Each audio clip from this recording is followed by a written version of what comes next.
Unaweza kuwa na uvimbe lakini ukapata ujauzito. Unaweza usinielewe, lakini iko hivi.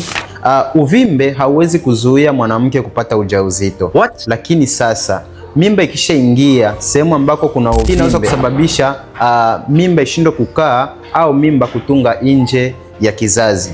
Pengine unaweza jidai kuwa umeshakuwa mjamzito, unategemea kupata mtoto, lakini baada ya miezi miwili, miezi mitatu, mimba hii inaweza kutoka kutokana na changamoto ambayo unaipitia za vimbe kwenye kizazi. Sasa ikiwa umepima na umeambiwa kuwa una changamoto za uvimbe kwenye kizazi, usisubiri upate mimba ambayo itaharibika ndipo uanze tafuta matibabu, lakini tafuta kwanza matibabu ya kwenda rekebisha na kuweka mfumo wote wa uzazi sawa, ili utakapopata mimba ikae katika mazingira ambayo ni rafiki na uweze kupata mtoto baada ya miezi 9. Kumbuka, kulinda afya ni kuokoa maisha.